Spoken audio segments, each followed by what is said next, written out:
Bienvenue dans ce nouveau numéro de Flash 24 sur votre web TV préférée Aminata 24.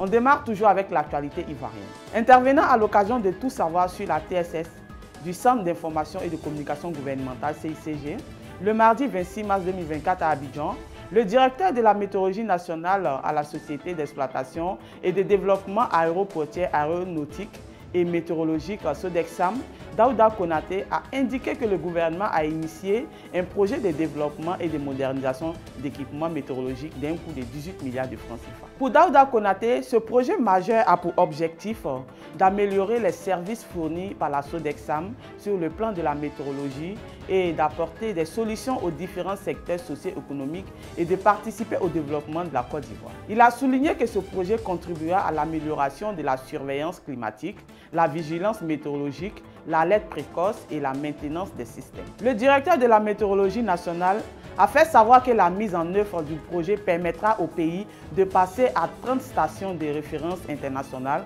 contre 14 stations actuellement. La Côte d'Ivoire sera dotée d'un radar pour l'amélioration des alertes météorologiques, d'un centre national de prévision et d'alerte et d'un centre régional de maintenance et de calibration des équipements et d'instruments météorologiques dans l'espace francophone de l'Afrique de l'Ouest et du centre, etc. Toujours en Côte d'Ivoire avec la Société financière internationale SFI du groupe de la Banque mondiale qui va accompagner la Côte d'Ivoire dans la mise en œuvre des projets de développement des services d'imagerie médicale et des laboratoires en partenariat public-privé. Le ministre de la Santé et de l'Hygiène publique et de la couverture maladie universelle, M. Demba Pierre, a procédé ce lundi 25 mars à Abidjan Plateau au lancement officiel de démarrage des activités de l'institution financière mondiale en tant que conseiller des 10 projets. Pour le ministre en charge de la Santé, ce projet vise à renforcer le système sanitaire ivoirien en laboratoire public d'analyse biomédicale et en service de radiologie et d'imagerie. Ces infrastructures et équipements permettront non seulement de diagnostiquer plus rapidement et plus précisément les maladies, mais aussi d'améliorer la prise en charge des patients. La Société financière internationale SFI est une organisation du groupe de la Banque mondiale consacrée au secteur privé. Créée en 1956, son rôle est de faciliter le développement des entreprises dans le pays en développement. Le directeur du bureau régional pour l'Afrique de l'Ouest à Habitat, Oumar Silla, a exprimé au sorti d'une audience avec le Premier ministre, ministre des Sports et du Cadre de vie, M. Robert Begré-Mambé, le 26 mars 2024 à Abidjan, la volonté de son institution à soutenir la Côte d'Ivoire pour transformer le problème de l'urbanisation rapide en opportunité. Aujourd'hui, on parle de 53% de la population qui vit en ville. À Abidjan, on parle de 7 millions d'habitants. Cela montre la dynamique démographique dans les villes.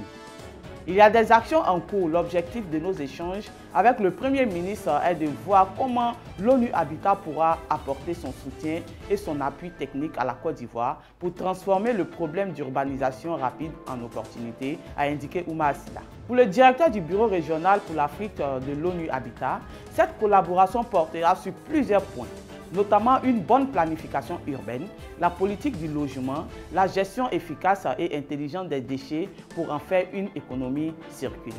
À en croire l'ordre du Premier ministre, l'ONU Habitat a des projets en cours dans le Grand Abidjan concernant la question d'accès à l'emploi des personnes vulnérables et un grand projet sur les villes côtières faisant face aux défis du changement climatique. Le 10 projet démarrera en juin prochain et va couvrir la Côte d'Ivoire et le Ghana pour un financement de 14 millions de dollars. Les bénévoles et les volontaires de la CAN 2023 en Côte d'Ivoire, au nombre de 30 000 personnes, seront priorisés dans les différents programmes d'insertion mis en place par le gouvernement, a annoncé le ministre de la Promotion de la Jeunesse, de l'Insertion professionnelle et du service civique, M. Mamadou Touré, ce 26 mars 2024 au Palais des Sports d'Abidjan-Treichville.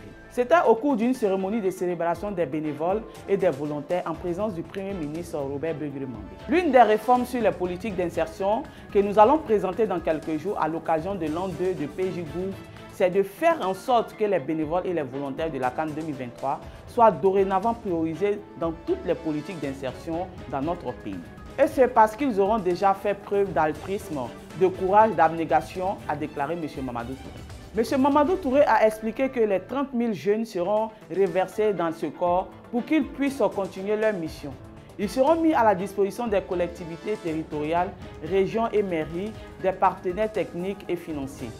et des ministères techniques qui en demanderont dans le cadre de leur mission, a-t-il souligné. Ce programme, a-t-il précisé, prendra en compte toute personne âgée de 14 ans et plus. Le Premier ministre, au nom des bénévoles et volontaires, a adressé ses remerciements au chef de l'État tout en lui témoignant son admiration. M. Robert Begré-Mambé a saisi l'occasion pour témoigner de la qualité de la jeunesse ivoirienne à travers les bénévoles et les volontaires de la CAN 2023. J'ai été partout en ville, sur les stades, à l'aéroport, etc. J'ai vu l'intelligence, le sérieux et le professionnalisme des bénévoles et des volontaires. Bravo, la Côte d'Ivoire a une jeunesse extraordinaire et nous sommes fiers de vous, a-t-il affirmé le Premier ministre. Acteurs principaux de la CAN de l'hospitalité, les bénévoles et volontaires ont fortement contribué à sa réussite. Ce programme de bénévoles et volontaires lancé en octobre 2023 a coûté 1,9 milliard de francs CFA, dont 1,2 milliard de l'État de Côte d'Ivoire et 700 millions des partenaires techniques et financiers, notamment AFD, OIT, UNICEF et PNUD. Notons par ailleurs que le trophée de la CAN 2023 a été présenté à la jeunesse. On va rapidement au Sénégal pour faire un tour avec Macky Sall. L'actuel président de la République du Sénégal qui a renoncé à un troisième mandat a été nommé le vendredi 10 novembre 2023 par le président français Emmanuel Macron à l'occasion de l'édition 2023 du Forum de Paris sur la paix dont les travaux portent sur le suivi du sommet pour un nouveau pacte financier mondial de juin 2023. Touché par cette marque de reconnaissance, le chef de l'État sénégalais a traduit sa gratitude à son homologue français devant les pays et institutions partenaires. J'ai accepté avec plaisir sa proposition d'être l'envoyé spécial du Pacte de Paris pour la planète et des peuples, afin d'aider à la mise en œuvre avec l'assistance du secrétariat général de l'OCDE des conclusions du sommet de Paris de juin 2023 pour un nouveau pacte financier mondial, a-t-il déclaré Macky Sall. Les États-Unis ont annoncé mardi qu'ils continueraient à parachuter de l'aide humanitaire sur la bande de Gaza, malgré l'appel du Hamas à cesser ses opérations après la mort du 18 Palestiniens, dont 12 noyés en mer, en essayant de récupérer des colis de nourriture. Malgré le vote lundi d'une résolution du Conseil de sécurité de l'ONU exigeant un cessez-le-feu immédiat, la guerre fait toujours rage dans le territoire palestinien assiégé par Israël et menacé de famine. Le ministère de la Santé du Hamas a annoncé mardi que 12 personnes, dont des enfants, avaient été tuées dans une frappe aérienne israélienne sur la tente d'une famille de déplacés à Khan Younes, dans le sud de la bande de Gaza. Le Togo se dote d'une nouvelle constitution et passe à un régime parlementaire. Les députés togolais ont adopté lundi une nouvelle constitution selon laquelle le président sera désormais choisi sans débat par le Parlement réuni en congrès pour un mandat unique de 6 ans. Jusqu'à présent, le mandat du président togolais élu au suffrage direct était de 5 ans renouvelable une fois. Football, Côte d'Ivoire, champion d'Afrique, qui ont battu hier l'Uruguay 2-1 sur le stade de Lens en France.